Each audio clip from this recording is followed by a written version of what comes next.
साई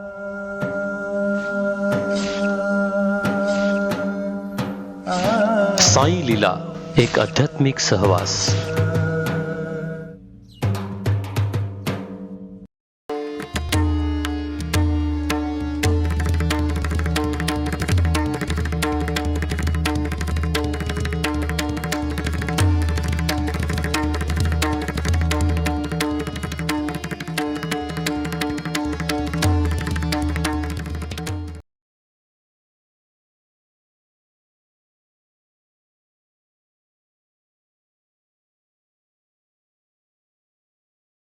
ज्ञानदेव तुकाराम पंढरीनाथ भगवान की जय. माऊली ज्ञानेश्वर महाराज की जय. सद्गुरु श्री निवृत्तीनाथ महाराज की जय. जगद्गुरु तुकाराम महाराज की जय. सब संतन की जय.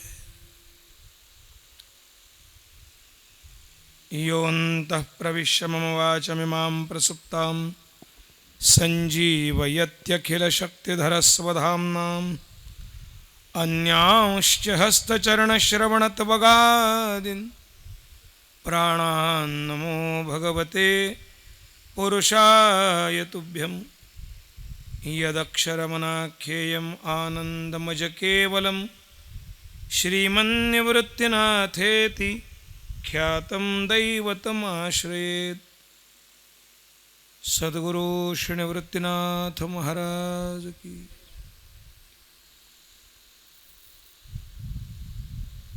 धन्य धन्य एकनाथा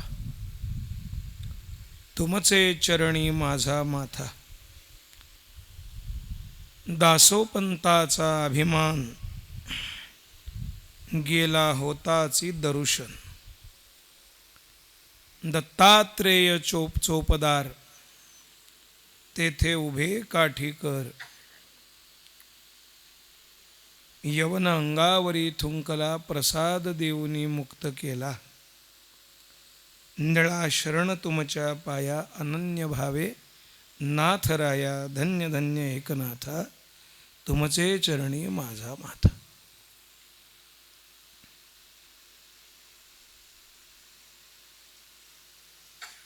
विश्वगुरु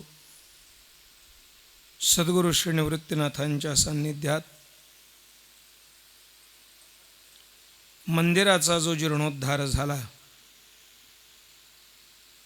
त्या मंदिर प्रासादाच्या प्राकाराच्या पूर्णतेचा जो सुवर्ण कळस येत्या 22 तारखेला होणार आहे, त्या कलशारोपणाच्या निमित्ताला अनुषंगून मागील वर्षी जो नियोजित उत्सव होता तो नियोजित उत्सव जसाच्या तसा वक्त्यांसह पुन्हा करण्याचं निश्चित केलं गेलं. सप्ताह अगोदर ठरला आणि त्याच्याबरोबरीनं हाही कार्यक्रम सुवर्ण कलशारोपणाचा व्हावा असं सर्वांनी ठरवलं. आणि त्यातून श्रद्धेय श्री बंडातात्या कराडकर यांचा जो संकल्प होता त्याला सर्वांनी भरभरून मदत केली. महाराष्ट्रातून आणि त्याचबरोबर नाशिक जिल्हा आणि त्र्यंबकेश्वर शहर यातूनही अनेकानं आपापल्या परीनं आपला श्रद्धाभाव समर्पित केला. आणि अनपेक्षितरित्या जिथं किलो सव्वा किलो सोनं व्हावं तिथं सुवर्णाची झळाळीच पताकेसह प्राप्त झाली. एक लक्षात ठेवा, शुद्ध भावनेनं संकल्प केला तर परमात्म्याला सहाय्य व्हावंच लागतं.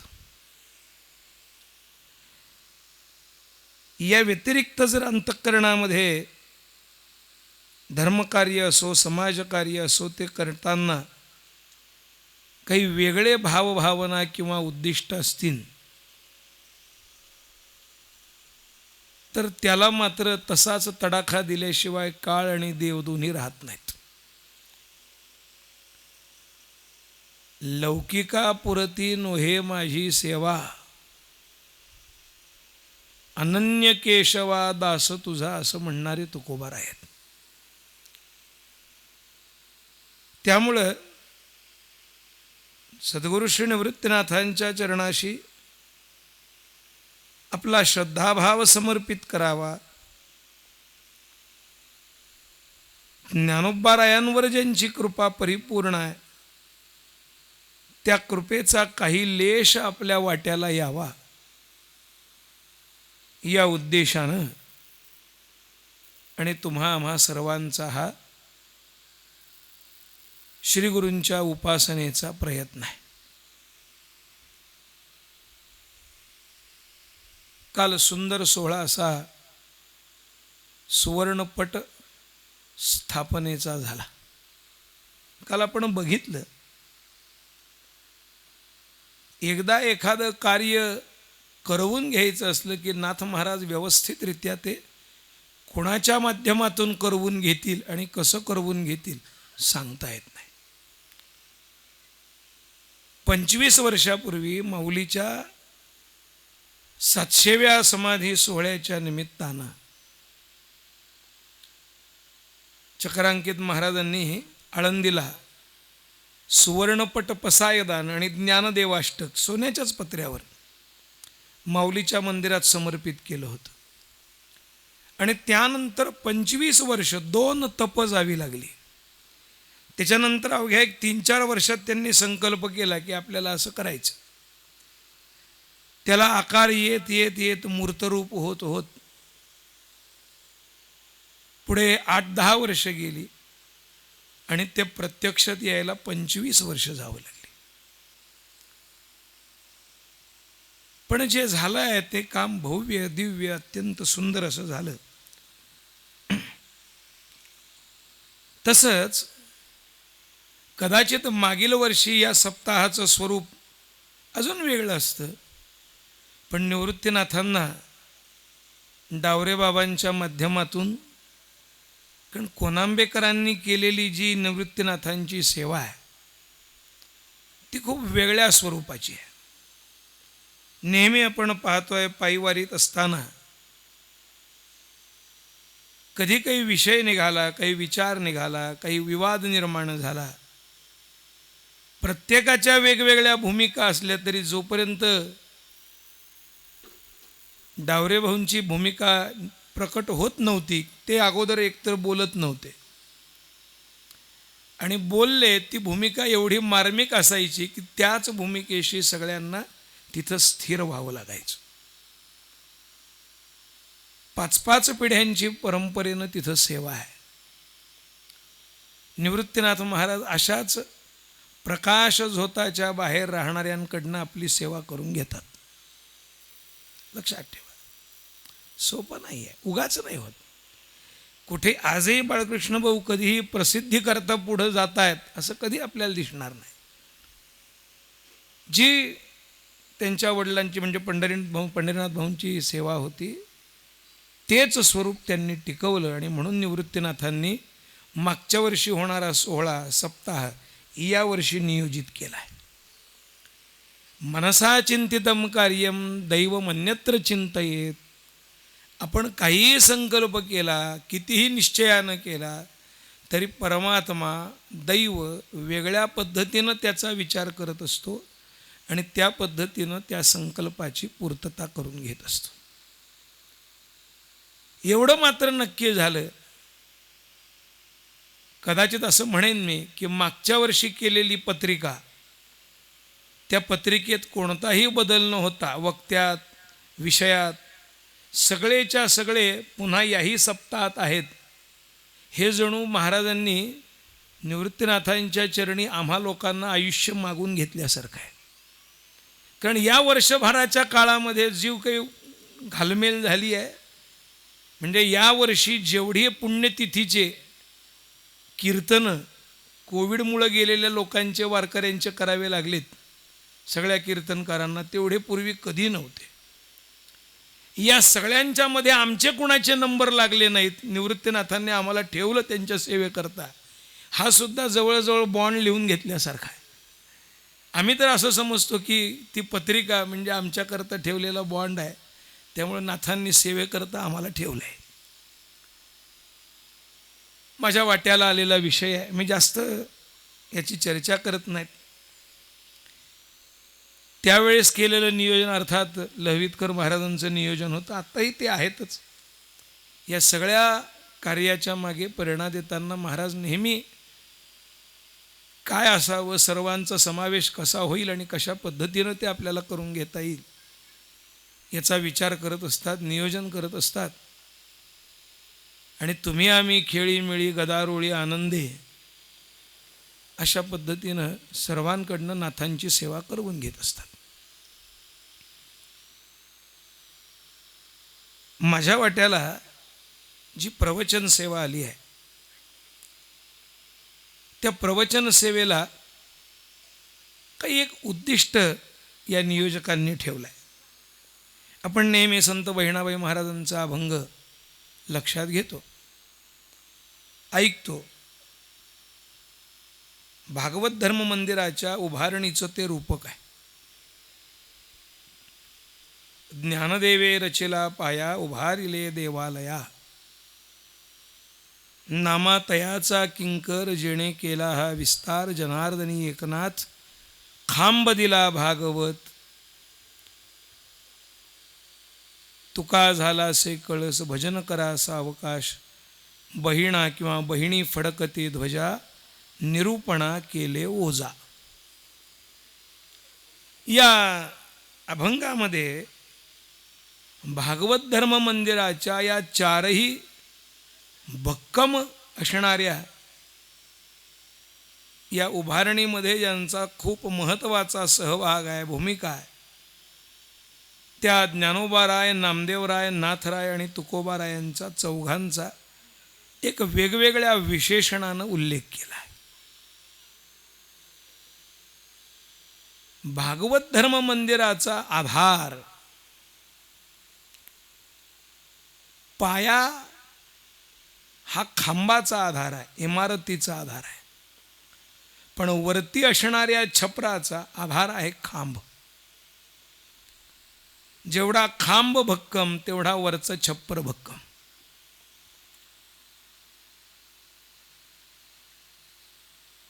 पायाभरणीनंतर तेवढंच महत्त्व स्तंभारोपणाला आहे, तेवढंच महत्त्व छपराला आहे आणि तेवढंच महत्त्व वरच्या असणाऱ्या कळसाला आहे. खूप सावधतेनं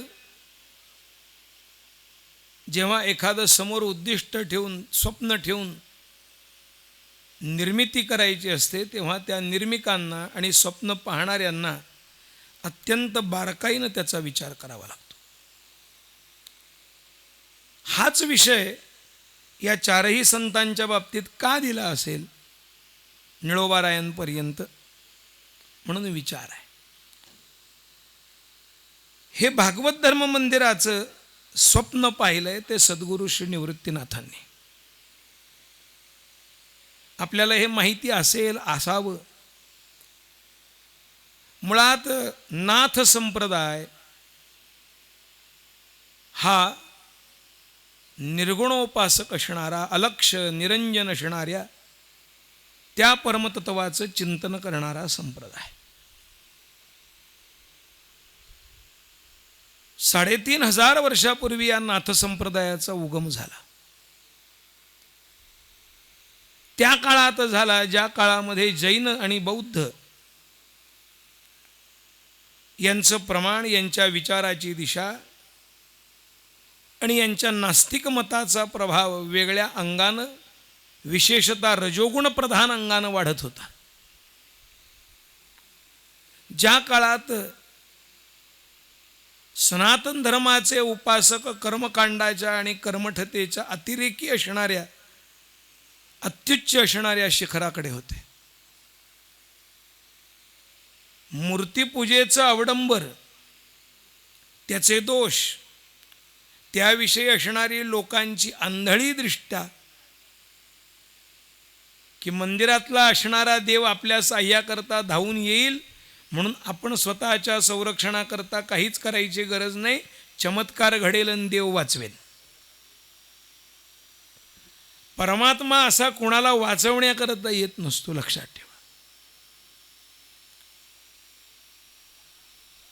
तो कुणाला तरी निमित्त करतो, कुणाला तरी प्रेरणा देतो आणि आपल्याला साह्यभूत होतो.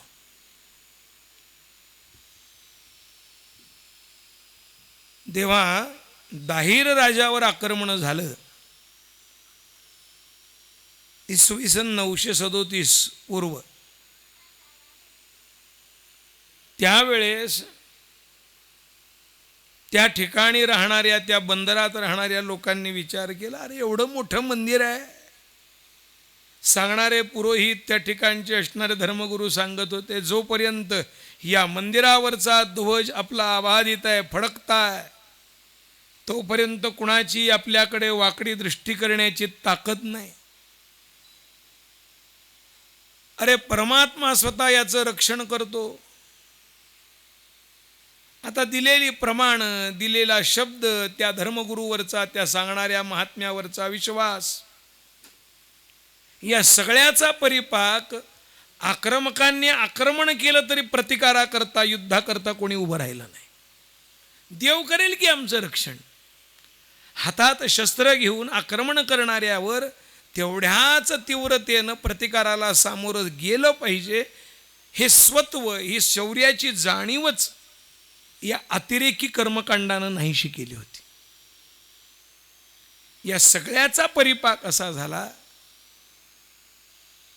यवनांचं आक्रमण तिथून जे सुरू झालं ते आजतागायत आहे. कधीही अपेक्षित नव्हतं मंदिरातल्या मूर्ती फोडल्या जातील, मंदिर भंग होतील, मंदिरावरचे ध्वज नेस्तनाभूत होतील, मंदिरं संपतील, तिथली संपत्ती लुटली जाईल, आमच्या आयाबाया भ्रष्ट होतील, जनावरं मारली जातील, माणसांना बळजबरीनं धर्मांतरित केलं जाईल, असं कधी वाटलंच नव्हतं. हे कधी कल्पनातीत असणारं घडलं. आणि त्याचा धसका एवढा समाजानं घेतला की आक्रमण करणारे असले लोक आले तर लोक स्वतःहून सरेंडर व्हायला लागले, तिथे शरणागत व्हायला लागले.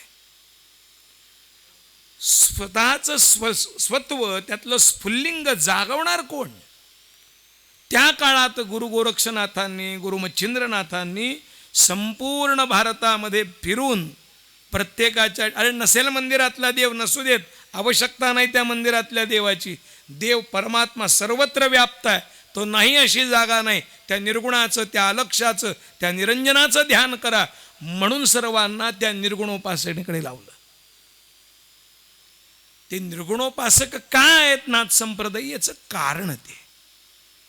पण एवढ्यावर भागत नाही ना, मग लोक त्याला सत्य समजायला लागले की सगुणाची उपासना थांबली. वास्तविक द्वेवाव ब्रह्मणो रूपे मूर्तमच अमूर्तमच, परमात्म्याची दोन रूप आहेत, एक व्यक्त साकार सगुण आणि दुसरा अव्यक्त निराकार निर्गुण. अव्यक्त निराकार नाही जा आकार, जेथोनी चराचर हरिसी भजे, तिथून त्याचा विचार. तेव्हा निर्गुणोपासना वाढायला लागल्यानंतर पुन्हा तो धोका लक्षात आला. नाथ संप्रदायाच्या दोन शाखा आहेत. एक गुरु मच्छिंद्रनाथांपासून, म्हणजे आदिनाथ, मच्छिंद्रनाथ, गोरक्षनाथ, गहिनीनाथ, निवृत्तीनाथ अशी परंपरा आहे.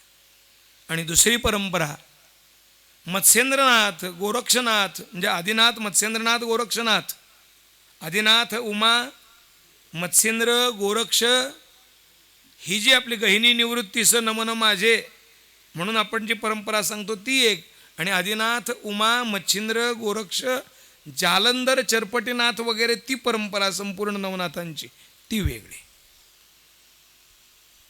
गोरक्षनाथांना हे जाणवत होतं, पण गोरक्षनाथ हे पूर्णपणानं निर्गुणोपासक.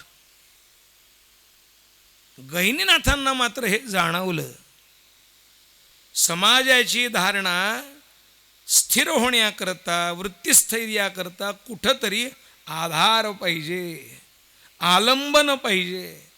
आमच्या चित्तवृत्ती अशा निर्गुणाचं ध्यान करून एकाग्र होणार नाही. आम्हाला समोर सगुण साकार असलं तर आमचं मन, आमचं शरीर, आमच्या इंद्रियांच्या क्रिया या एका ठिकाणी लवकर स्थिरावतील. आणि म्हणून श्री गुरु गहिनीनाथांनी सर्वप्रथम सगुण भक्तीचा अंगीकार नाथ संप्रदायात केला. गुरु गोरक्षनाथांना सांगितलं, पटवून दिलं. आणि म्हणून गहिनीनाथांनी कृष्ण भक्तीचा प्रचार सर्वत्र वेगळ्या पद्धतीनं केला. जे जे त्यांचे शिष्य बनले त्या सर्वांना श्रीकृष्ण भक्ती पर्यायानं विठ्ठल भक्ती दिली. भगवान श्री विठ्ठल आणि भगवान श्रीकृष्ण हे वेगळे नाहीत हे सांगणारे पहिले गुरु गहिनीनाथ आहेत. आणि म्हणून कृष्ण भक्तीच्याकडे भगवान सगुण श्रीकृष्णाच्या सगुणाराधनेकडे प्रवृत्ती करीत सर्वांना तिकडे वळवलं. ते कृष्ण बीज, ते कृष्ण नाम त्यांनी सर्वांना दिलं. याचं एक उदाहरण ज्ञानोबाराय सांगतात, कुळ हे पावन कृष्ण नाम. माझ्या आजी आजोबांना निराई आणि गोविंद पंतांना गुरु गहिनीनाथांनी अनुग्रह दिला आणि त्यांना कृष्ण भक्ती दिली. निराईसी प्रेम गहिनीनाथी असं सांगणारे नामदेवराय आहेत.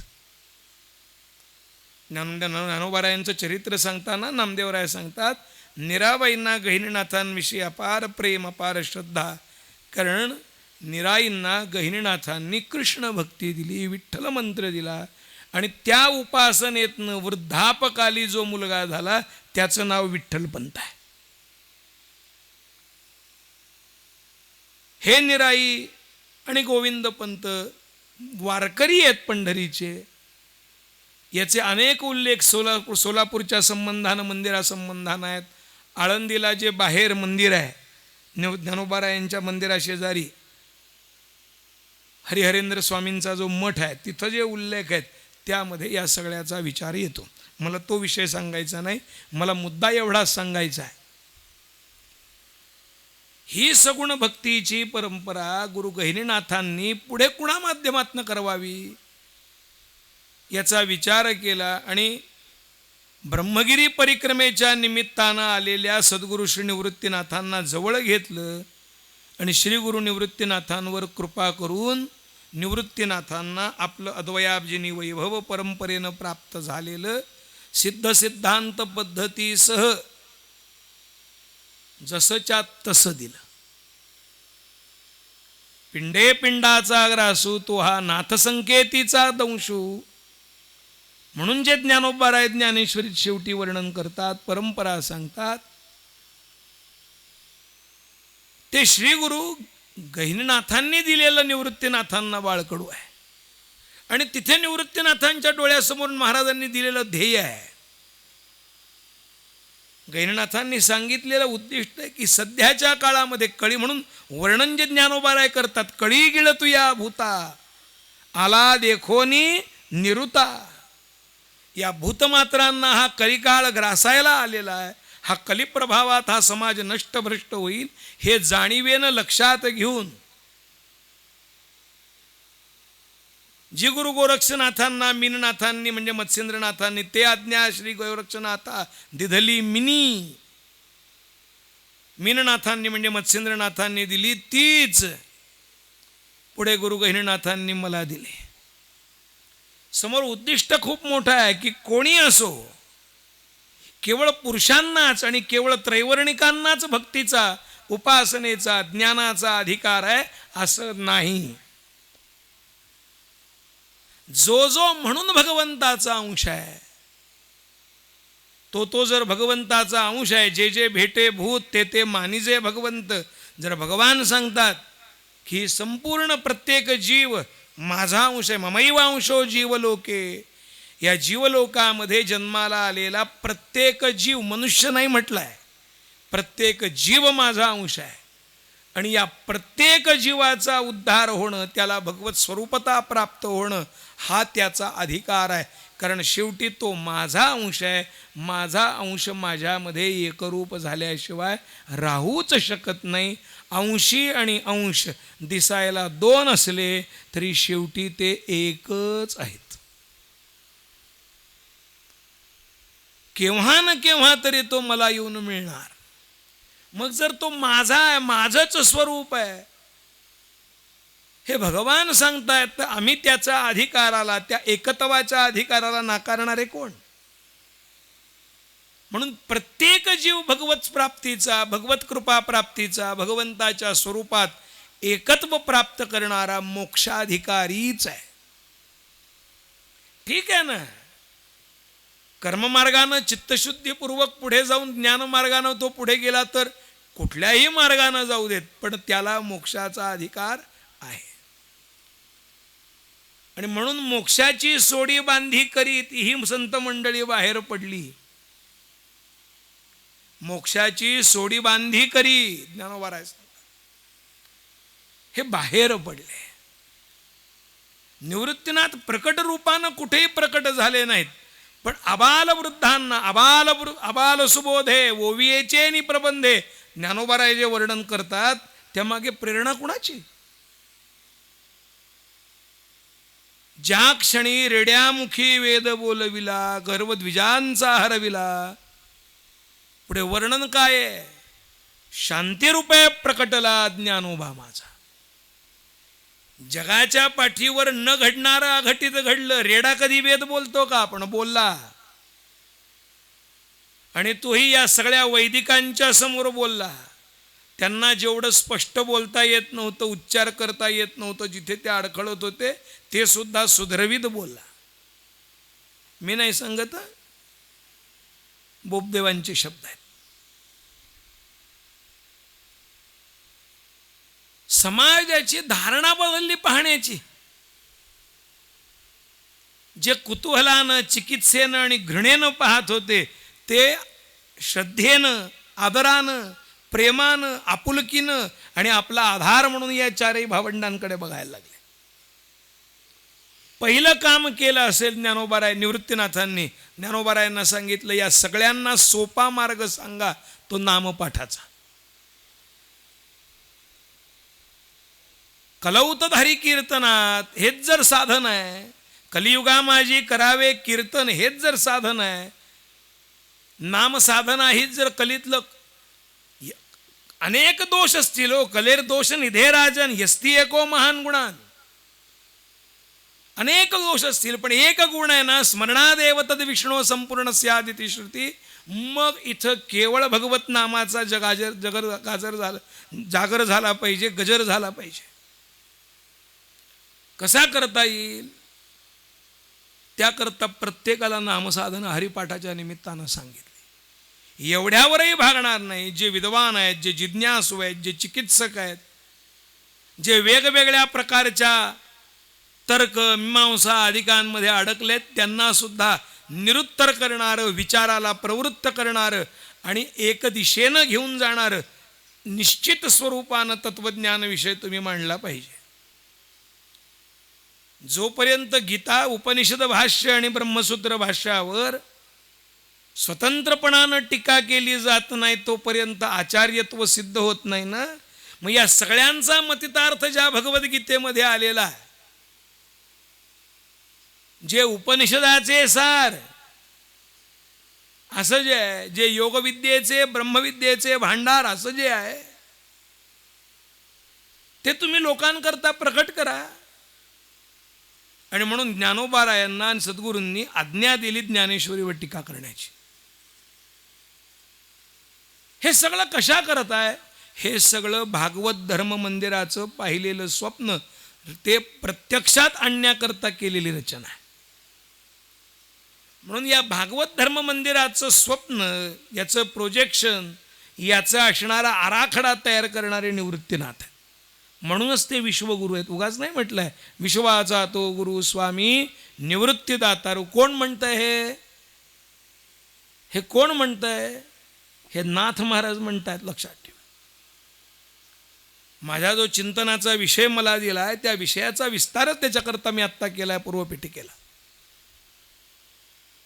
मला नाथ महाराजांचं चरित्र नाही सांगायचंय तुम्हाला, ते सगळं माहिती आहे सगळ्यांना. आणि आपल्याला बहुतेक संतांचे चरित्र ही चमत्काराच्या स्वरूपानं माहिती आहेत, चमत्कृतीच्या स्वरूपानं माहिती आहेत. आपल्याला त्यांच्या कार्याचा नेमका काय परिणाम आत्ता आमच्यावर आहे आणि तो कशामुळं आहे याचा विचार मात्र आम्ही करत नाही. आम्हा किती जणांना नाथांचे ग्रंथ सगळे माहिती आहेत? विचार करण्यासारखा. माझा मुद्दा लक्षात घ्या. या भागवत धर्म मंदिराचा विस्तार जरी या सर्वांच्या माध्यमातून झाला असेल तरी ते स्वप्न पाहणारे निवृत्तीनाथ आहेत. आणि म्हणून निवृत्तीनाथाच्या प्रांगणामध्ये या सर्व विषयांचा विचार व्हावा या उद्देशानं एकेकाकडे हा एक एक विषय दिलाय की तुम्ही या विषयावर बोला. काल जे विषयावर बोललेत ते नामदेवरायांबरोबर बोललेत. आज माझ्याकडे नाथ महाराजांबद्दल बोलायचं आहे. नाथ महाराजांचं वर्णन अनेकांनी केले, तुकोबारायांनी सुद्धा केलंय. तुकोबाराय तर आपल्या खेळियामध्ये बोलले आहेत. ब्राह्मणाचा पोरी एक खेळिया, एका भला तेणे जन खेळ कर केला रे. जनार्दन बसवंत करुणिया तेणे वैष्णवांचा मेळ मेळविला रे. एकची घाई खेळता खेळता आपणची बसवंत झाला रे. किंवा शरण शरण एकनाथा पायी माथा ठेविला नका पाहू गुणदोष झालो दास पायाचा, हे म्हणणारे तुकोबार आहेत. तसं तर नाथ महाराजांचं जीवन हे 66 वर्षाचं आहे लौकिकदृष्ट्या. 1455 फाल्गुन वद्य षष्टी शके 1455, त्याच्यामध्ये 78 मिळवा. आणि फाल्गुन वद्य षष्टी शके 1521 हा नाथांचा निर्याण काळ.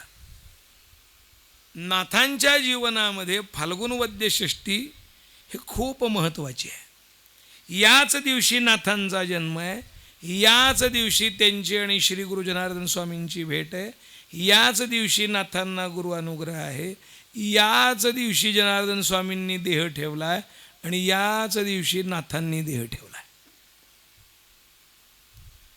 काय एकेका दिवसाचा विशेष असतो माहीत नाही, पण नाथांच्या गुरु अनुग्रहाचा, गुरूंच्या समाधीचा आणि नाथांच्याही जन्म आणि समाधीचा एकच दिवस.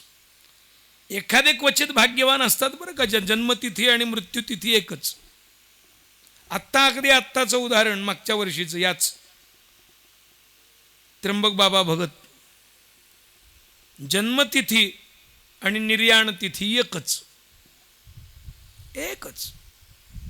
हे सहज नाही, अभावानं घडतं महाराज. विलक्षणता आहे. जन्माला आल्यानंतर अवघ्या 3 वर्षात आई आणि वडील दोघंही निवर्तलेत.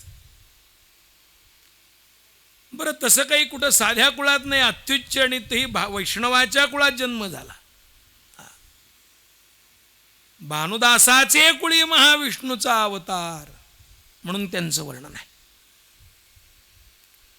भक्तीची परंपरा आहे, वर्णाश्रम धर्म मार्गाची परंपरा आहे, कर्ममार्गाची परंपरा आहे, ज्ञानमार्गाची परंपरा आहे. काय नाही, वैष्णव वारकरी संप्रदायाची तर आहेच आहे. अरे भानुदास महाराजांनीच तर अनागोंदीला नेलेला भगवान पुन्हा परत पंढरीला आणला. नाहीतर आम्ही भाविक आहोत, आम्ही फक्त लागलीच बघितला देव की नमस्कार करणारे आहोत. मंदिरातला देव राजानं नेला हे जाणवलं फक्त भानुदास महाराजांना त्यावेळेस.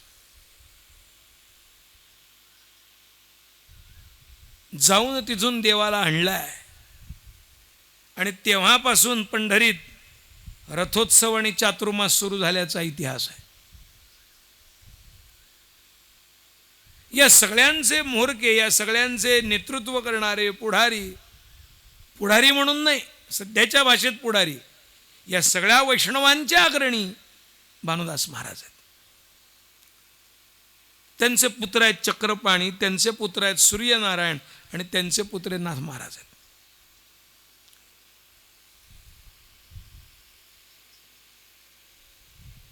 जन्माला आले आणि आई गेली. 3 वर्षाचे पूर्ण होत नाही तर वडील गेले. नाव काय ठेवा हो? ज्याचा नाथ एकच आहे, एक परमात्माच आहे, दुसरं कोणी नाही, तो हा.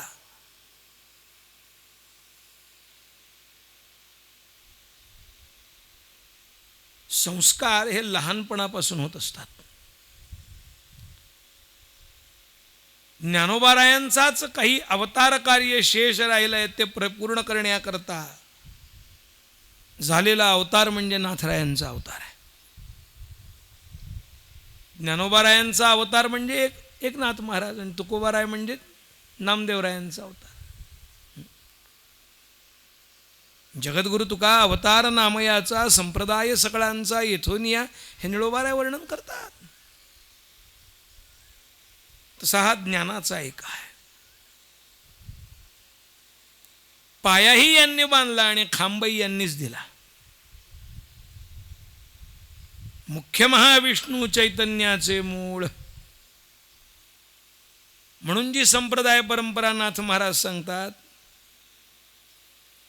ती परंपरा आपल्यापासूनच सुरुवात झालेली हे कळत नकळत निर्दिष्ट करतात, निर्देशित करतात. खूप अवघड काळात आणि अवघड परिस्थितीत नाथ महाराजांचा अवतार आहे. समाज पूर्णपणानं गलितगात्र आणि नेभळट बनलेला असताना त्याच्यातलं स्फुल्लिंग जागं करायचं आहे, त्याला त्याच्या अस्तित्वाची, स्वत्वाची, त्याच्या स्वाभिमानाची जाणीव करून द्यायची आहे, त्याची कर्तव्य आणि अधिकार हे त्याला जाणीव करून द्यायचे आहेत. सोपं काम नाही. एक वेळ मेले माणूस जिथं उठवील करता येईल, पण एक ज्यानं झोपेचं सोंग घेतलंय, झापड ओढून घेतलाय, त्याला नाही उठवता येत. नाथ महाराजांच्या जीवनामध्ये अनेक कथा आहेत. खरं तर नाथ महाराजांचं चरित्र 3 प्रकारानं सांगितलं गेलं आहे. एक केशवकृत नाथ चरित्र आहे, दुसरं महिपती महाराजांनी सांगितलेलं आहे, बाकी मोरोपंत, नंतर वामन पंडित, कृष्णदयार्णव यांनी वर्णन केलेली आहेतच. पण त्यातही विशेष चरित्र प्रमाणभूत असणारं सर्वांना आणि विशेष करून नाथवंशजांनाही ते आहे केशवकृत चरित्र. केशव भट्टकृत म्हणा, केशवकृत म्हणा. अनेक प्रसंग सांगितलेत, पण ते प्रसंग सांगत असताना जाणीव करून दिली आहेत ती नाथांच्या व्यक्तिगत चरित्र आणि चारित्र्य प्रभावाची.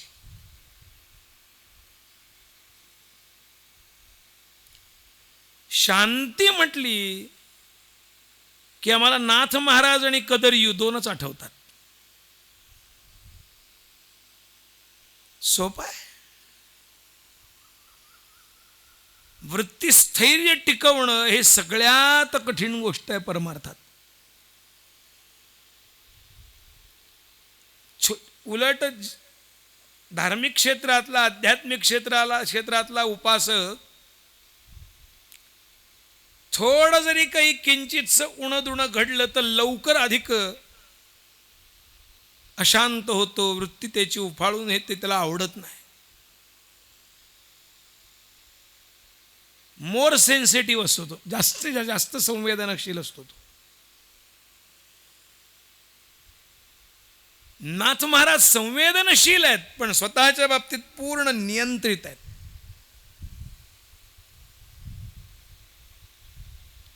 आता सुरुवातीला जो अभंग निळोबारायांचा मी म्हटला त्यामध्ये वर्णन आलं, यवन अंगावरी थुंकला पण प्रसाद देवोनी तृप्त केला, मुक्त केला.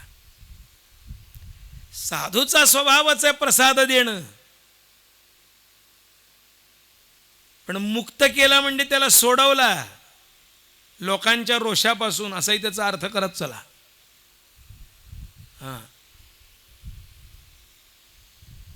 कथा नेहमी आपण ऐकतो. गोदावरीवर रोज नित्य स्नानाला जाणारे नाथ महाराज स्नानाहून येत होते. वरतून स्वकीयांनी शिकवलेला आणि पढवलेला, प्रेरणा दिलेला हा यवन तोंडातलं पान खाऊन यांच्यावर थुंकतोय, पिंग टाकतोय. सांगितलं कोणी? नाथांना राग कसा येत नाही, आणून दाखव, तुला आमच्याकडनं बक्षीस देऊ आम्ही, पण तू हे केलं पाहिजे. आपलीच माणसं दुसऱ्याला प्रेरणा देतात आपल्या अंगावर थुंकायला. कुऱ्हाडीचा दांडाच त्याच्या गोताला काळ ठरतो. त्याने सांगितलं, काम केलं. अरे लोभ आहे, लाभ झाला की लाभानं लोभ दुणावतो. याला तर पाठिंबा मिळाला. एक नाही, दोन नाही, यानं थुंकावं, यांनी स्नानाला जाऊन पुन्हा बाहेर यावं, पुन्हा जायला लागले की पुन्हा थुंकावं. किती वेळा? 108 वेळा. 108 का 110 तुम्ही आम्ही मोजायला गेलो नाही, यातली तीव्रता सांगायची म्हणून सांगितलंय. अनेक वेळा तो थुंकतोय, बघणारे बघतायत, पण त्या यवनाच्या कानामागं लावण्याची कुणाची हिंमत होत नाही. एवढा समाज नेभळट षंढ बनलाय, हे कळत नाही आपल्याला. बरं, तो नाथ महाराज काही आजचे नाहीत ना, त्या 12 गावचा कुलकर्णी पण सांभाळणारे वतनदार माणूस आहे, महात्मा आहे, सज्जन आहे. रोज प्रवचनाला हजारो लोक जाऊन बसतायत, रोज किलो किलो साखर, शेर साखर घेऊन येत आहेत. बुवाकडनं साखर मिळते ना, तेवढे घेऊन या. बुवावर वेळ आली ना, लोक हाणतायत, तर गंमत बघा, वाटल्यास आपणही हात धुवून घ्या. समाज प्रवृत्ती आहे ही. खोटं काय आहे? लोक गंमत बघे बघत होते, गंमत काही हळहळले, अरे अरे किती वाईट, असं नको आहे करायला. आचार विचाराचा प्रभाव संस्कार मनावर झाला ना की असा नेबळटपणा होत असतो. म्हणजे विपरीत आचार आणि विपरीत विचाराचा. सर्वांविषयी समभावना असलीच पाहिजे, जरूर. वैष्णवाचं, वारकऱ्याचं ते लक्षण आहे. पण कुठपर्यंत असावं? मुंगे आणि राव आम्हास एक सारिखाची जीव मान्य, पण कुठपर्यंत? साप, विंचू हे देवच आहेत, मग घ्या अंगावर, घ्या त्यांचा प्रसाद. असं आहे का? वंदावे दुरोण शिवण आहे. तिथं जर तो पुढा आला तर देव्हाऱ्यावरी आला, ठेचलाच पाहिजे, सोडायचा नाही. मग तिथं आम्हाला सांगितलंय, मऊ मेणाहुनी आम्ही विष्णुदास, कठीण वज्रास भेद व्हायचे. हे का विसरतो आम्ही? समाज हेच विसरला म्हणून नाथरायांचा हा प्रसंग आहे. त्याला लाज वाटली, तो पायावर आला, तो पीर पीर पीर असं म्हणायला लागला की तुम्ही मोठे महात्मे आहात, साधू आहात, मी मूर्ख आहे, मला क्षमा करा.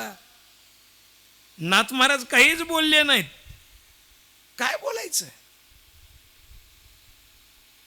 अरे एवढं होऊ नये, तो शरण आलाय, पण बाकीचे अजून गंमतच बघतायत. अशा समाजाला कसं जागं केलं पाहिजे? विचार करण्यासारखं आहे महाराज. हे लेचे पेचे नाहीत ना.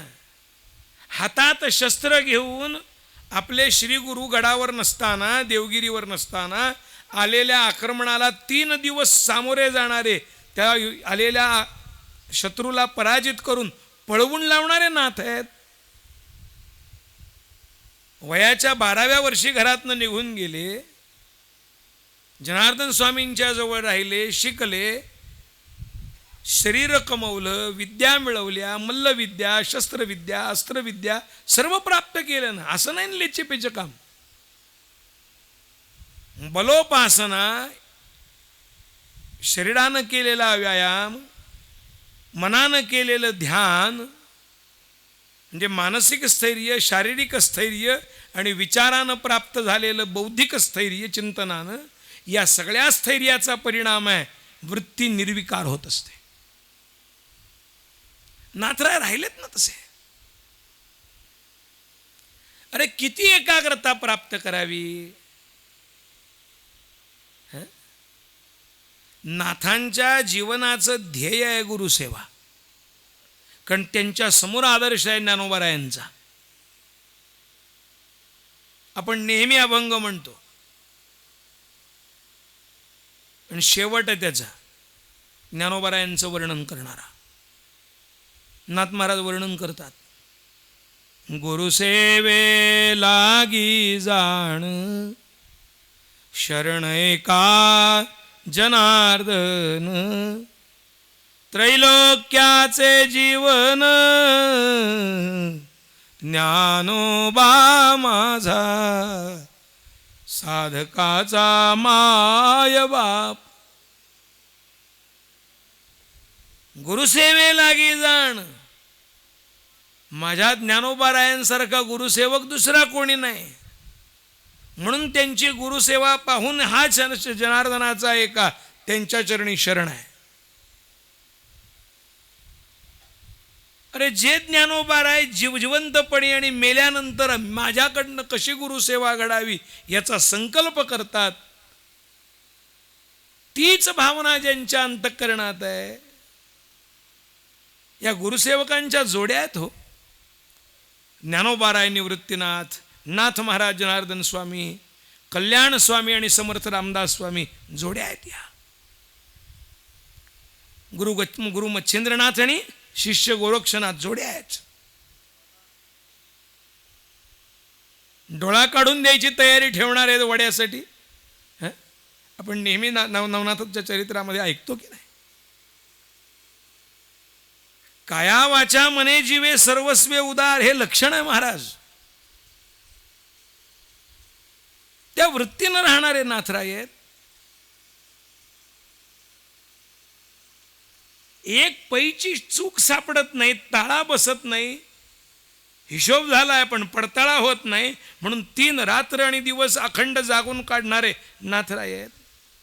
आणि सापडल्यानंतर आनंदित झालेले, सापडली सापडली सापडली. श्री गुरु आनंदित झाले. जनार्दन स्वामींनी सांगितलं, नाथा अरे एवढी एकाग्रता जर व्यवहारातली एका पैची चूक शोधण्याकरता तुझ्याकडे आहे तर निश्चित आपण आपल्या स्वस्वरूपापासून च्युत होऊन जीवदशेला का आलो, ती नेमकी चूक केव्हा आणि कुठे घडली हे तुम्हाला कळेल. कळालं का? पंचदशीच्या चित्रदीपात सांगितलेला विचार किती सहजतेनं जनार्दन स्वामी बोलून गेले.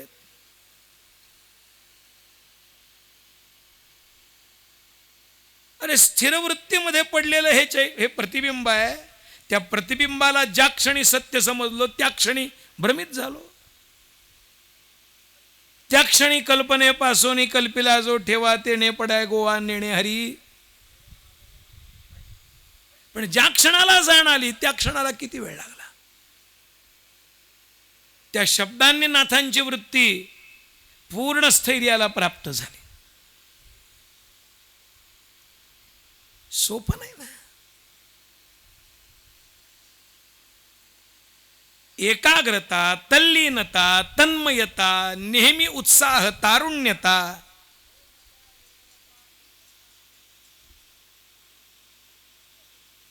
हे साधकाच्या ठिकाणचे, शिष्याच्या ठिकाणचे महत्वाचे गुण आहेत.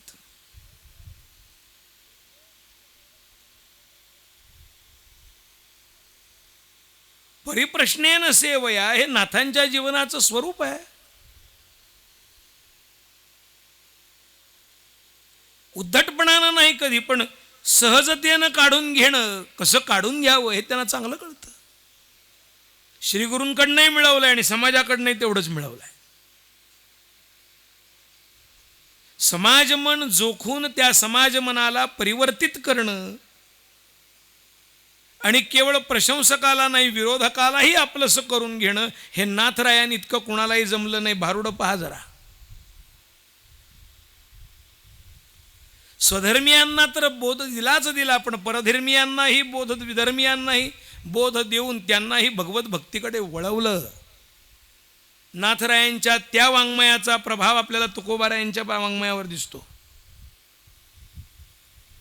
तुकोबारायांचा मुंढा बघा, संभाल मुंढा म्हणून संभाल मुंढे म्हणून जो विषय येतो तो.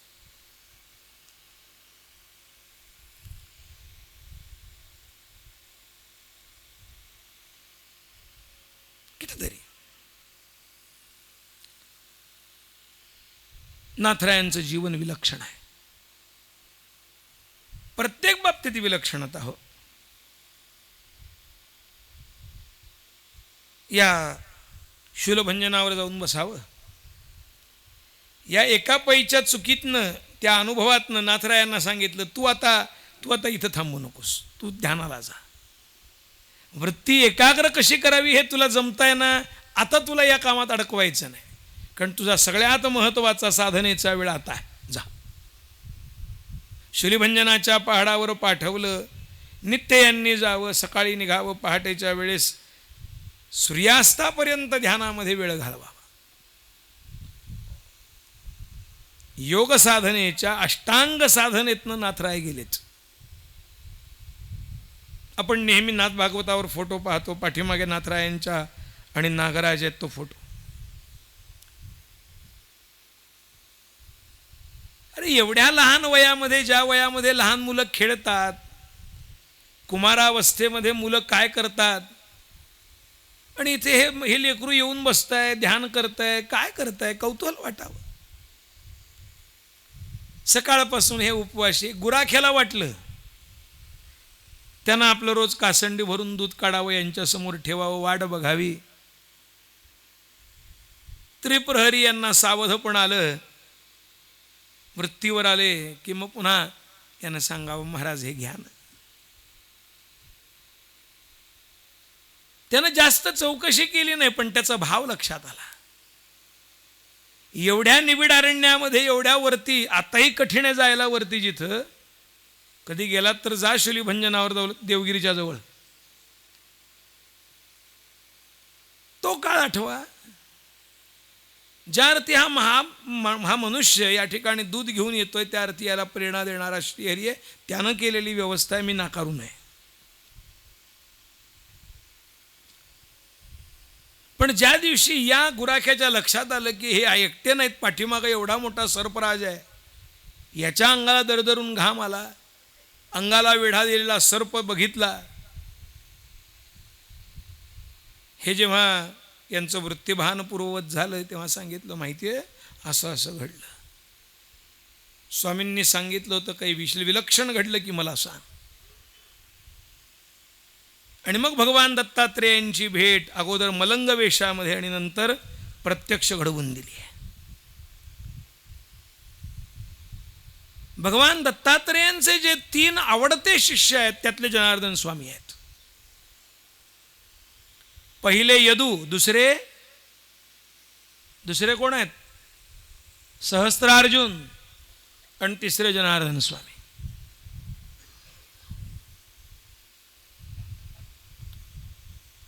तीन शिष्य आहेत भगवान दत्तात्रेयांचे, अवधूतांचे. जनार्दन स्वामींनी आपल्या श्रीगुरूंचं दर्शन घडवून दिलं. वृत्तीतला जो वर्णाभिमानपूर्वक असणारा विचार होता तो काढवून टाकला. आता म्हणणारे काही म्हणत,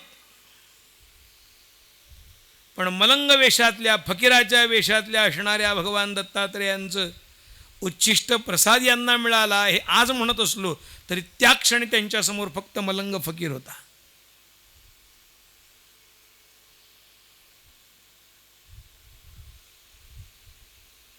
घडवलं ते,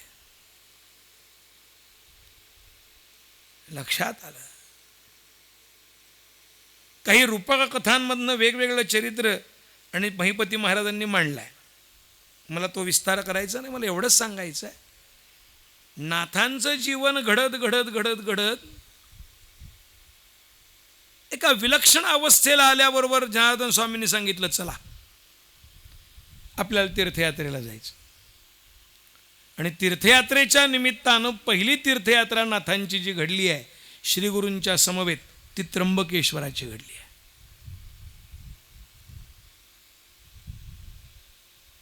तिकडून येत असताना चांदवडला चंद्रगिरीवर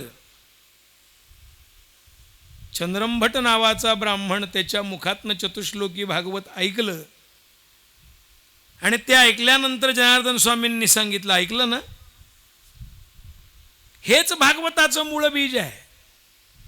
अहमेव समेव आग्रे नान्यद यत् सतसत परम पश्चादहम यदेत तच्च यो वशिष्येत सोस्म्यहम. इथून सुरुवात झालेली ज्या चतुश्लोकी भागवताची आहे त्याचं चिंतन तू कर. रतेर्थम यत् प्रतीयेत न प्रतीयेत चात्मनि तद्विद्यालात्मनो मायाम यथा भासो यथा तमा यथा महांती भूतानी भूतेषु चावचेष्वनु.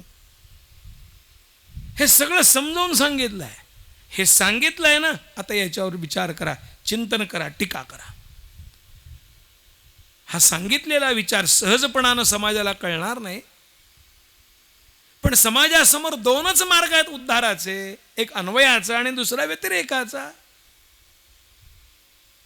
अन्वय व्यतिरेकाभ्याम यत् स्यात् सर्वत्र सर्वदा हे कळू देत आणि ते तुझ्या भाषेतनं, सोप्या भाषेतनं सांग. ग्रंथ निर्मितीची प्रेरणा दिली, सोबत घेऊन आले. नाथ महाराजांनी स्वतः वर्णन केलंय की मी इथे आलो आणि सर्वांचे श्रीगुरु असणारे निवृत्तीनाथ त्यांचं दर्शन झालं. मी खूप भाग्यवान आहे. माझ्या श्रीगुरूंबरोबर माझं जे आराध्य आहे त्यांच्या श्रीगुरूंचं दर्शन झालं. आणि म्हणून नाथ महाराजांनी जेवढं वर्णन ज्ञानोबारायांचं केलंय त्याहून अधिक वर्णन 23 अभंगातनं सद्गुरु श्री निवृत्तीनाथांचं केलंय. एवढं वर्णन संप्रदायात इतर कोणत्याही संतांनी निवृत्तीनाथांचं केलेलं नाही.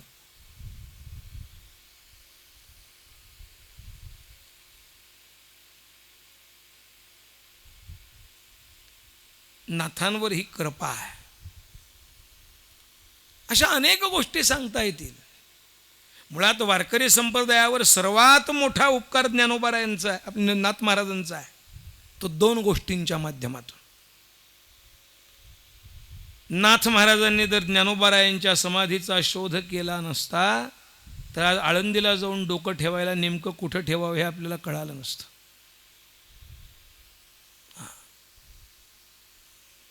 कालौघाच्या मध्ये 250 वर्षात ज्ञानोबारायांच्या समाधी स्थानाला समाज विसरून गेला होता ही वास्तविकता नाकारता येत नाही.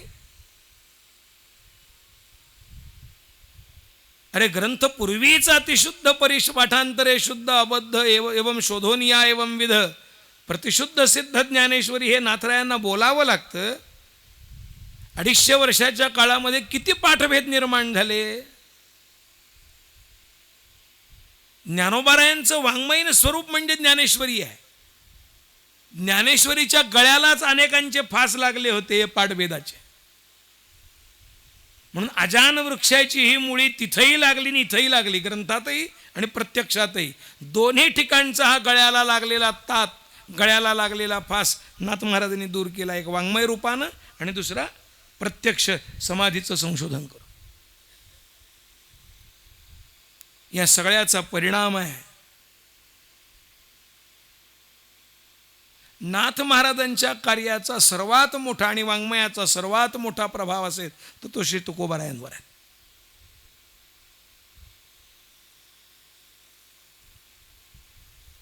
अनेक ठिकाणी आपल्याला ते पाहायला मिळतं, अभंगातनं पाहायला मिळतं. ज्ञानोबाराय, नामदेवराय आणि नाथराय तिघांचा आहेच प्रभाव, पण त्याहीपेक्षा नाथरायांचा जास्त आहे. जिथे जिथे कमीपणा, इथे इथे आवश्यकता, या गोष्टीची आवश्यकता आहे. 1 का 2 किती ग्रंथ केले नाथरायांनी. हस्तामलकावर बोलले, शुकाष्टकावर बोलले, आनंद लहरीवर बोलले, स्वात्मसुखावर बोलले. अरे 42 ओव्यातनं चिरंजीव पद मांडलं. जशी चांगदेव 65 तशी चिरंजीव पद आहे. तोही साधकाला, सिद्ध झालेल्या साधकाला उपदेश आहे आणि हा सिद्ध होणाऱ्या साधकाकरता उपदेश आहे. पण आहे उपदेश साधकाकरताच. योगाभ्यासानं सिद्धी प्राप्त केली आहे, पण जी प्रेमापेक्षा आणि शुद्ध प्रेमकृपा अपेक्षित आहे, ज्ञानोत्तर भक्तीची अपेक्षा जिथं आहे तिथं मात्र अभाव आहे ना, त्याकरता सांगितलेली 65. जाणीव करून देत तुम्ही आहात कोण, विचार कशाचा करता. केवळ तुमच्या निमित्तानं चांगया तुझेनी उद्देश आहे, नाही तर तसं बोलायचं काही कारणच नाही, पण तुमच्या करता म्हणून सांगतो. आणि जो चांगया आहे त्याला सांगतो, जो वांग आहे त्याला सांगण्याचं काही कारण नाही. तुम्ही चांग देव आहात, चांगले आहात, उत्तम आहात. तसं ज्याला चिरंजीव पदाची प्राप्ती करायची आहे, चिरंजीव पद पावावयासी आण उपाय नाही साधकासी, म्हणून हे सांगतं, तर सांगायची गरज नाही. स्पष्टपणानं आणि खरोखर आपल्या परमार्थाच्या नित्य वाटचालीमध्ये जे धोके येतात त्याची जाणीव करून देऊन प्रत्येक वेळी सावध केलं आहे. अर्थात जो त्यातनं बोध घेईल त्याला सावधपण आहे. नाही तर चिरंजीव पदावर बोलूनही पूजे लागोनी पै नेती म्हणून जाणारे बरेच आहेत. त्यात काय वेगळं सांगा. शब्द रूप रसगंध विषय गोडी धरणारे काय कमी आहेत काय. पण नाथ महाराजांनी सावध केलाय. कधी कधी तौलनिक अभ्यास करताना सांगावं लागतं, समर्थांचं सोलीव सुख, नाथांचं चिरंजीव पद आणि ज्ञानोबारायांनी सांगितलेली चांगदेव 65 एका वेगळ्या स्तरातली. समर्थांचा आत्माराम, नाथांचा चतुश्लोकी भागवताचा विचार आणि ज्ञानोबारायांचा अमृतानुभव एका विलक्षण विचारातून आलेला आहे. समर्थांचा मनाचे श्लोक, ज्ञानोबारायांचा हरिपाठ आणि नाथ महाराजांचा हरिपाठ एका विलक्षण भूमिकेतला आहे. आणि त्याबरोबर ज्ञानोबारायांची ज्ञानेश्वरी भावार्थ दीपिका, नाथरायांचं भागवत आणि समर्थांचा दासबोध त्याच विचारशैलीतून आलेला आहे. त्या तत्कालीन समाजाला जी आवश्यक आहे परमार्थ मार्गाकडे प्रवृत्त होण्याकरता आणि त्याला त्याच्या सामाजिक वैयक्तिक जीवनाचं भान आणून देण्याकरता ते सर्व त्यात आलेलं आहे. सर्व आलं आहे. जीवनातले चमत्कार प्रसंग मी सांगत नाही, मुद्दा एवढा सांगतोय की एवढे ग्रंथ केले, ज्याला जे हवं त्याला ते दिलं. अभंग रचना काही कमी आहे. मराठी वाङ्मयामध्ये 2 मोठे ग्रंथ आहेत, एक हरिवरदा आणि दुसरी दासोपंताची पासोडी. तिसरा त्यानंतर येणारा महदाकार ग्रंथ म्हणजे नाथांचं भावार्थ रामायण आहे. 40,000 ओव्या. आपण 18,000 फक्त भागवताच्या ओव्या वाचतो. भावार्थ रामायणाचं चिंतन आपल्या पश्चिम महाराष्ट्रापेक्षा इकडे मराठवाड्यात विदर्भात खूप मोठ्या प्रमाणावर आहे. लक्ष्मण शक्तीचा कार्यक्रम म्हटला की भावार्थ रामायण आलं. 9ही रसांचा अंतर्भाव करीत समाज मनाच्या सहजतेचा विचार करीत आणि त्याच्या संवेदनशीलतेचा विचार करीत मांडलेला विषय म्हणजे भावार्थ रामायण. भागवतात कृष्ण संबंधानं कृष्ण जे बोलले ते बोलले. भावार्थ रामायणात अध्यात्म रामायणाचा विशेष आधार घेत रामराय जे बोलले आणि जे केलं ते सांगितलं. आणि आपल्या नामपाठापासून या इतर सर्व वाङ्मयातून हरिस्वरूप असणाऱ्या भगवान श्री पंढरीनाथा संबंधानं बोलले. राम कृष्ण हरी या तिन्ही स्वरूपाची सर्वांगीण आणि वाङ्मयीन सेवा नाथरायांच्या जीवनातली आहे. मंदिराची प्राकाराची संपूर्ण शोभा ती खांबामुळे आहे महाराज. जेवढा खांब भक्कम विस्तृत, त्याच्यावरची कलाकुसर त्याला जेवढा शोभवाल तेवढा मंडप शोभतो. आलं का लक्षात? नुसता बांबूचा करायचा का त्याच्या भोवती कापड गुंडाळायचं का त्याला झालरी मारायच्या का त्याच्यावर मोत्याच्या लढी सोडायच्या का वरतून काचा बसवायच्या त्याला, जसं जसं जसं जसं सजवाल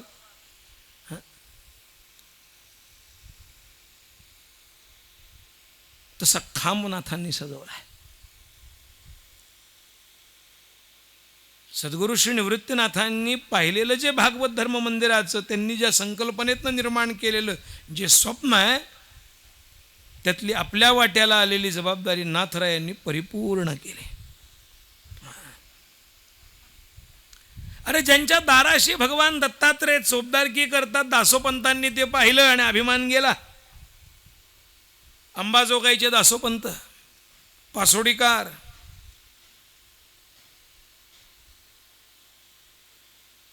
कुष्ठ झालेलं होतं हाताला, सेवा केली वाङ्मयाच्या स्वरूपानं. भगवान दत्तात्रेयांची रोज ज्यांच्याबरोबर भगवान दत्तात्रय आणि सोंगट्या खेळायला, सारीपाट खेळायला येत असत,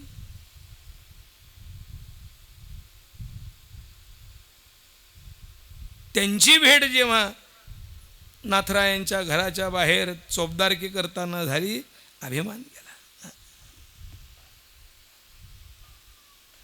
दत्तात्रेयांचं हातात काठी घेतलेलं दर्शन झाल्याबरोबर दत्तात्रेय चोपदार तेथे उभे, काठीकर हे पाहून दासोपंताचा अभिमान गेला होताचे दर्शन. निळोबाराय म्हणतात, त्या नाथ महाराजांचं स्वरूप काय आहे मी त्यांच्याबद्दल नाही बोलू शकत. तुमच हे चरणी माझा माथा. तुम्हाला साष्टांग दंडवत घालावं, तुमच्या चरणाशी लोटांगण घ्यावं, एवढंच आम्ही करू शकतो.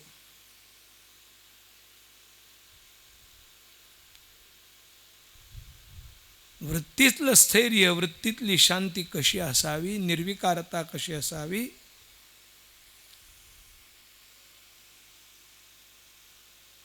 जी लक्षणं स्वतः नाथ महाराज एकादश स्कंधामध्ये भागवतोत्तमाची सांगतात, ती सर्व लक्षणं त्यांच्याच ठिकाणी आहेत ना.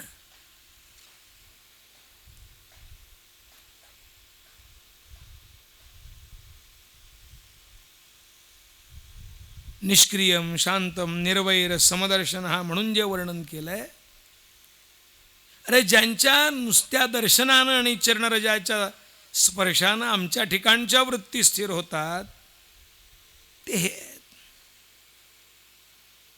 पूययेत अंघ्री रेणुभी, हे त्यांचं स्वरूप आहे ना. बरं, वाङ्मय एवढं सोपं आहे, कठीण कठीण सिद्धांत सुद्धा अगदी सहजतेनं मांडले, सहजतेनं. आणि ती भाषा कळते आपल्याला, सहज कळते. म्हणून ज्ञानेश्वरीचं आपल्याला असं अनुष्ठान दिसतं का, जसं लक्ष्मण शक्तीचे कार्यक्रम असतात, भावार्थ रामायणाच्या ओव्या वाचता वाचता सांगणारा काही त्याचा अभ्यासक नसतो, पण त्या ओव्याच्या अर्थावरनं बोध घेत रामायण पूर्ण सांगून जातो. कारण ते तसं एक वाचणारा आणि एक सांगणारा. आपल्या या आदिवासी भागामध्ये चातुर्मास्याचा काळ सुरू झाला की नाथ भागवताची सेवा सुरू होते. जवळजवळ 200-250 भागवत या सगळ्या आदिवासी परिसरात वेगवेगळ्या गावात चालू असतात. आता तर खूप मोठ्या प्रमाणावर चालू आहे, कारण भागवताच्या समाप्तीच्या काळात होणारी कीर्तन आणि त्याचं स्वरूप बघितलं की लक्षात येतं. व्रतस्थ जीवन जगत, कुणाकडचं पाणी नाही, आपल्या आपल्या नुसत्या घोंगडीवर झोपणे, आपल्या पायात चपला न घालणे, केस न कापणे वगैरे वगैरे सगळे नियम व्रतस्थ जीवन स्वीकारून रोज भागवताचं अनुष्ठान, जेवढं जमेल तसं वाचणं, सगळ्यांना सांगणं, एवढं सोपं वाटतं तुम्हाला? अरे ही वाङ्मयाची सेवा जर सामान्यातल्या सामान्य वारकऱ्याकडनं, अगदी अगदी आतमध्ये ग्रामीण भागात राहणाऱ्या माणसाकडनं होत असेल, तर याचा अर्थ नाथ महाराज कुठपर्यंत पोहोचलेत आणि किती विस्तार त्यांच्या कार्याचा आणि पर्यायानं संप्रदायाचा झाला, ही विलक्षणता आपल्याला जाणवते. ज्याला ज्ञानेश्वरीचं पसायदान स्वच्छ म्हणता येत नाही, असा माणूस सुद्धा भारुडं किती सुंदर करतो आणि किती सहजतेनं अर्थ सांगत करतो, ही सहजता वाङ्मयाच्या संस्काराची आपल्याला केवळ नाथांच्या बाबतीत दिसते. बघा तुम्ही. आणि म्हणून नाथरायांचं जीवन, त्यांचं चरित्र, त्यांचं चारित्र्य, त्यांचं कार्य, त्यांचं स्वरूप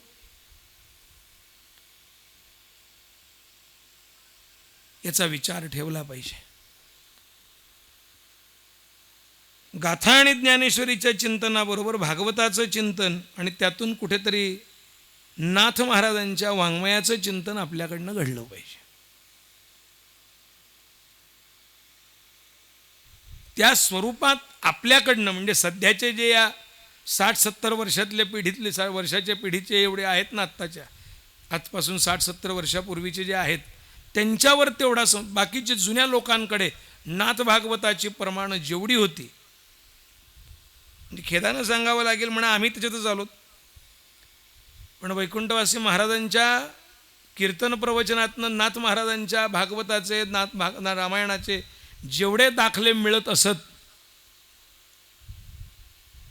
जुन्या कीर्तनकार कोणी असत,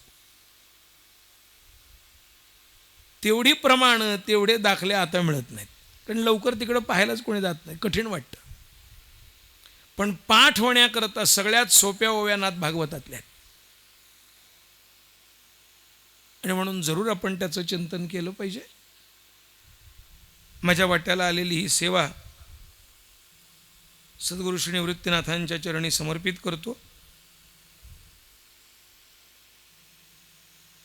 22 तारखेला सद्गुरू श्री निवृत्तीनाथांच्या या प्रासादावर कलशारोहण होईल. जीर्णोद्धार झालेलं हे सुंदर मंदिर आपण सगळेजण पाहतो. त्यांनी मनावर घेतलं असल्यामुळं लवकरच जी अपेक्षा आणि जे स्वप्न आपण सगळ्या वारकऱ्यांनी बघितलं आहे, ज्ञानोबारायांच्या मंदिरासारखं किंबहुना त्याहून वेगळं, विशेष, विलक्षण आणि पूर्ण दगडी काळ्या पाषाणातलं, सह्याद्रीच्या पाषाणातलं भव्य मंदिर, सभागृह, आजूबाजूच्या असणाऱ्या ओवऱ्या, नगारखाना यासह आपल्याला पाहायला मिळेल. जसं 1 वर्ष सप्ताहाच्या या पत्रिकेतल्या सर्वांना देवानं मुदतवाढ दिली. मी मग सांगितलं की काहीतरी नियोजन आहे, नाहीतर मागच्या याच्यात कुठंतरी आमचाही नंबर लागला असता, काही सांगता येत नाही. पण डावरे भाऊंनी जी पत्रिका तयार करून ठेवली, महाराजांनी मार्गदर्शन केलं, ललितकर महाराजांनी पत्रिका त्यावेळेस तयार केली, त्यातला एकही महाराज बदलला नाही, विषय बदलला नाही, सगळे त्याच प्रमाणे आहेत. जणू काही यांनी नाथांकडनं बॉन्ड लिहून घेतला होता, जरी आत्ता नाही तरी पुढच्या वर्षी हेच सगळे येतील, तोपर्यंत त्यांना सगळ्यांना जिवंत ठेवा, यांच्यावर कुठल्याही महामारीचा प्रभाव ठेवू नका. त्यामुळे आम्ही सगळे वाचलोत. तसं हा प्रकार आणि हे भव्य नियोजित जे स्वरूप आहे निवृत्तीनाथांच्या या भव्य मंदिर आणि परिसराच्या विस्ताराचं, निर्मितीचं, ते तुम्हा सगळ्यांना पाहायला मिळत. किती वर्षाची ही सगळ्यांची मेहनत आहे. त्यांच्या चरणी प्रार्थना करतो आणि इथेच थांबतो. पुंडलिक वरदा हरी विठ्ठल, श्री ज्ञानदेव तुकाराम, पंढरीनाथ भगवान की जय. सद्गुरू श्री निवृत्तीनाथ महाराज की जय. थोडं